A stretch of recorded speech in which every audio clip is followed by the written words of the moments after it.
Morning everyone, so Mr. Hardy Rongguro, Mr. Justine Rapsing. So ngayong umaga nagbabalik po tayo dito po sa ating activity bilang paghahanda para po sa nalalapit po na tree planting activity. Ito po ay massive national tree planting activity na kung saan po ito ay lalahukan o sasalihan ng lahat-lahat po ng school all over the Philippines. So ngayong umaga, so papakita po namin ang aming gawain dito, yung paghahanda po ng mga seedling at siyempre po yung ating mga humid na mga sabi natin tree guards para po sa ating mga itatanim na mga seedling. So guys, bali talagang antabayanan nyo dahil ihatid po namin ang buong buo simula po sa sabi natin preparations of seedling, pati yung sabi natin yung mga tree guards preparation at siyempre yung paglalagay ng mga butas at sabi natin ang pagtatransport ng mga seedling ay talagang ipapakita natin yan dito sa ating sabi natin vlog ngayong umaga. So yun po natin yung ating mga sabi natin mga intern, sinong ating mga teacher observer galing po sa Aroroy Municipal College at kasalukuyan po talaga makikita natin busy po yung ating mga interns. Sila po yung sabi natin ating mga observer dito sa loob po ng 3 linggo. So kaya po ngayon talagang since na busy yung kanilang cooperating teacher, so yan, kasama ko sila dito ngayon sa ating paghahanda para po sa nalalapit po na tree planting activities. So bukas po ng umaga, meron po na tayo ng live telecast or sabi natin live streaming via Facebook dahil po talagang required po ito ng DepEd Masbate na ipakita po ang ating mga activities dito po sa Puro National High School. At sabi nga natin, kinakailangan makapagtanim tayo ng mahigit 50 pieces of different fruit-bearing crop at mga native Philippine trees. So yun po guys, so sa ngayon po hinihintay po namin yung reply po ng Phil Mineral Resources Corporation dahil po nag-request din po ako doon ng 50 pieces of seedling. Pero kahapon during my follow-up hindi pa rin po approve kasi hinihintay pa yung approval coming from the higher ups. So yun po, ganun pa man guys, bali talagang antabayan nyo dahil talagang ito na po yung activity namin bilang paghahanda para po sa nalalapit na massive tree planting activity nationwide. Yun po. So ito na po yung ating mga sabi natin mga inihanda po na mga seedling. So ang available natin ngayon ng mga seedling ay dalandan at saka mangga. So hindi pa dumarating yung mga sabi natin lansunis at mga sabi natin grapes na mula po sa Pilminira. So yun po yung iniintay po natin na dumating ngayong araw na ito.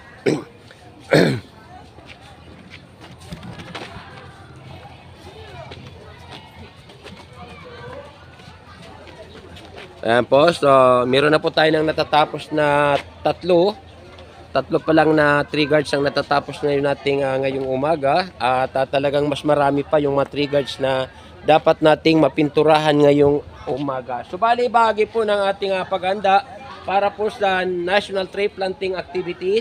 Talagang sabi natin, pinag-iisipan po natin ng bunggang-bungga kung paano po natin aalagaan ang ating mga itatanim na mga seedling ng iba't ibang punong kahoy dito po sa school premises para naman sabi natin sa darating po na panahon pwede na pong mapagkunan po natin ng bunga kasi usually ang ating mga estudyante ay sabi natin mahilig sa prutas kaya darating ang araw na yung ating mga estudyante ay meron na po ng pipitasin dahil po ako'y naniniwala sa kasabihan na pag may tinanim ay meron po ng aanihin. Ganun pa man, subali yung ating tree planting activity ay meron po ng sabi natin magandang layunin. Ito po ay may balik po natin ang sabi natin matitipuno at malalaking punong kahoy sapagkat ngayon mapapansin natin kalbo na po yung ating mga kabundukan. So kinakailangan tayo bilang kabataan lalo na ating mga mag-aral ay makilahok sa ganitong uri po na programa ng ating gobyerno na kung saan ibabalik natin ang napakaraming punong kahoy. So 36,000 mahigit po na punong kahoy ang expected na itatanim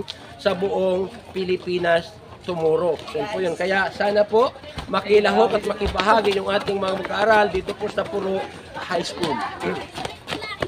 So ano po ba ang kalagahan ng mga puno na itatanim natin? So siyempre, nararanasan na po natin sa kasalukuyan ang tinatawag po natin na global warming. So ito yung pag-init po ng ating kapaligiran o ang ating panahon.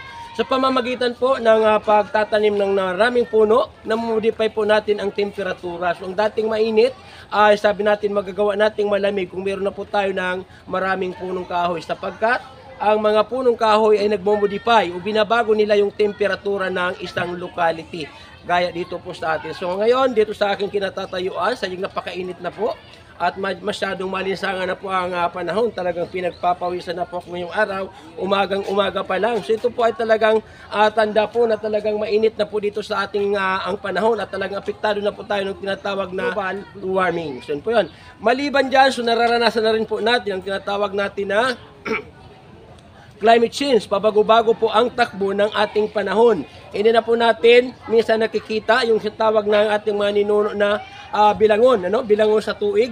So, ibig sabihin, dito ngayon kasi pagdating po ng dapat June, July, August, September hanggang October, yan ay panahon na po ng tag-ulan. Pero naranasan po natin na talagang tag-init pa rin po dito sa aming locality at ngayong December lang dito sa amin nagpatikim ng medyo malakas-lakas na mga pag-ulan. So ganyan po talaga, nababago na po talaga ang ating panahon. So nagkakaroon na talaga ng climate change. Ayon sa pag-aaral, ay mayroon na po ng butas na kasing laki po ng bahay. So ngayon po, so kung patuloy po tayo na hindi makikialam, patuloy po tayo na hindi makikilahok sa mga programang tulad nito, talagang darating ang panahon na talagang masisira ang ating ozone layer. Lalo na yung sabi natin talagang walang, sabi natin puknat na pagsusunog po ng mga basura. So bilang mga kabataan, lalo na yung ating mga mag-aaral, sila po yung ating ini-encourage na talagang maging responsable sa pagtatapok ng kanilang mga basura kahit saan. So yun po, huwag itatapok ng basura kahit saan, dapat ito ay ilagay sa tamang lalagyan. At sana po bukas, inaasahan natin na lahat po ng mag-aaral dito sa Puro High School ay makisali po dito sa ating live streaming para po sa ating nationwide na tree planting activity. So, maasahan ko ba yan na bukas kayo ay dadalo sa ating tree planting activity, mga kabataan? Yes, sir. Yan po. So, ayan po, sana bukas asahan kayo na bukas talaga makikilaw kayo kahit na hindi man kayo makapagtanim pero nandun yung inyong presensya para audience at sabi natin makilahok sa pamamagitan po ng sabi natin pagtingin kung paano po ginagawa ang tree planting activity. So yun po, ating mga seedling po, yan makikita po natin kasi wala pa po dito ang seedling na galing po sa Pilmenira. Ito yung ating mga backup seedling dito po sa Puro High School. Yan. Talagang buhay na ito, mga 1 year na ito ng binuhay namin. So makikita po natin, buhay na po yung ating mga itinanim po na buffer na seedling na kung saan gagamitin natin bukas para sa ating national tree planting activity. So, kung hindi dumating yung ating requested na mga seedling mula po sa Pilmenira Resources, so ganito lang karami ang mga seedling na may tatanim natin. So, sana bukas makapagtanim tayo ng hanggat, sabi natin, mga 100 o 100 puno po ng mga iba't ibang punong kahoy, lalo na yung fruit-bearing crop dahil po talagang maganda po sa isang paaralan na mayroon po ng iba't ibang uri po ng mga namumunga na mga prutas. So dito po makikita po natin, isinasagawa pa rin po dito ang sabi natin na painting po ng ating mga tree guards. Yan po. So makikita po natin, mayroon na po ng mga butas kaming inihanda para bukas sa aming tree planting activities. Yan po. So bilang sardinirong guro po talaga concerned po ako sa ating kalikasan. Kaya po ngayong araw na ito talagang pinag-aandan po natin na sabi natin may tanim po natin yung mga punla na request po natin sa Pilmenira. Sana dumating yung request natin na 50 pieces of seedling from Pilmenira Resources Corporation dahil talagang bilang isa po sa environment advocate. So bilang environment advocate, talagang aalagaan po natin na mapalago natin po yung sabi natin, mga itatanim po natin na mga sabi natin na mga prutas dito po sa ating school, campus. So makikita po natin yung ating mga saging. Yan po ay talagang patanim ko na po yung mga punong kahoy dito sa ating school. Yung mga saging, mga niyog. So yan po ay lahat na pinatanim ko na po dito sa Puro High School. At talagang inaasahan pa po namin na sa darating na panahon, mas marami pa po yung prutas ang matatagpuan natin from within the vicinity of our school. So yan po, sana po natin marami din po tayo ng mga itinanim na mga niyog kasi po talaga sabi natin 7 years from now mamumunga na yung ating niyog at marami na yung sabi natin makikinabang lalo na yung ating mga estudyante na minsan wala ng baon. Sa mga bata yung meron po sila na mapipitas gaya po nitong ating mangga. So every time po na namumunga talaga ang dami po nang humihingi dito po sa ating punong mangga. So, ito po napakalaking punong mangga at napakatamis ng bunga. So every time po na ang manggang na ito ay namumunga, talagang ang dami po ng estudyante ang humihingi sa atin. So ganyan po yan ang target natin kung bakit po sinasagawa natin ang talagang massive tree planting activity mula po dito sa Puro National High School. Ngayon po pupuntahan po natin ang buong area na pagtataniman po ng ating mga punong kahoy para bukas. Okay, so ito na po yung area na pagtataniman natin ng mga punong kahoy para bukas. Bahagi po ng aming pag-aanda para po sa sabing tree planting activity bukas ng umaga. So mas inuna na po namin na malinisan muna yung area prior to actual transplanting activity ng ating iba't ibang punong kahoy, yung mga namumunga at mga hindi namumungang puno. So dito po natin itatanim sa area na ito. So ngayon po, maglalagay na kami mamaya ng mga tree guards at yung mga butas na pagtatamnan. Ipiprepare po namin ngayon para bukas po ng umaga, ready na po tayo para po sa ating national tree planting activity. So yung magiging kalahok natin bukas para sa ating tree planting activity, siyempre hindi mawawala yung ating school head, si Madam Rowena Baldio, at lahat po ng guro sa Puro National High School at ang ating mga estudyante. So dito lang natin gagawin sa ating school yard ang ating tree planting activity para po talagang malagaan po natin ang maitatanim natin ng mga punong kahoy namumunga man na prutas o hindi prutas. So yan po, kinakailangan alagaan natin ito. Tandaan po natin na ang mga kahoy ay katulad din natin na may mga buhay din, kaya kinakailangan alagaan po natin sila hanggang sa sila po ay lumaki. Dahil po sila ay nagbibigay sa atin ng napakaraming pakinabang o kapakinabangan. So kinakailangan po, hindi lang tayo ang nagbe-benefits. Dapat yung kahoy ay nagbe-benefits mula sa atin at tayo naman in return ay magbe-benefits din mula po sa mga punong kahoy. So ito relationship or symbiotic relationship ang kinakailangan natin ma-observe hanggat po natin pinapalaki po natin ang ating mga punong kahoy. So ito po, kahit papano naman medyo malinis pa rin yung ating area na pagtataniman ng ating mga punong kahoy bukas po ng umaga. So antabayanan nyo po bukas ng umaga dahil 7 o'clock pala magsisimula na po yung aking live telecast or live streaming dito po sa Facebook page. Ito na po guys, makikita po natin meron na po nakapanglagay po na mga tree guards, pero kailangan po malagyan natin to ng mga pintura ngayong umaga para po talagang kitang-kita na po ang ating mga punong kahoy na itinanim. So sa pamamagitan po ng tree guards, ma-distinguish po natin kaagad kung may tanim o wala. Kasi usually, yan ito po. So meron na po dito ng mga mga butas, pero wala pa po ng tree guards. Kung kaya kinakailangan, malagyan na po natin ito ngayon ng mga tree guards ngayong araw. Para po bukas, ready na po tayo sa ating tree planting activity. Yan po yun guys, ang buong area po ng ating pagtataniman ng ating mga punong kahoy. Dito lang sa likod po ng ating senior high building. So yun po.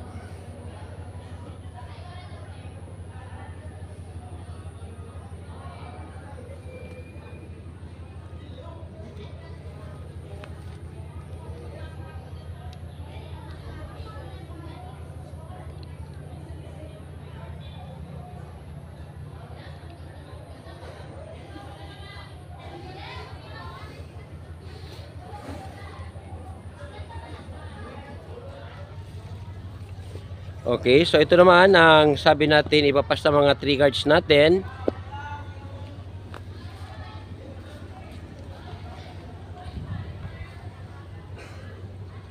Yun po, so makikita po natin.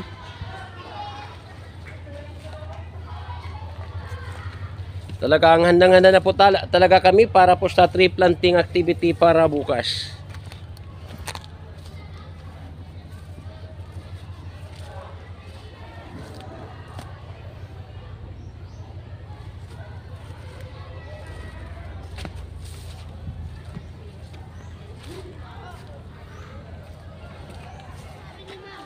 Okay, so medyo marami-rami na yung tapos na atin mga tree guards. Okay, meron na po ng kulay.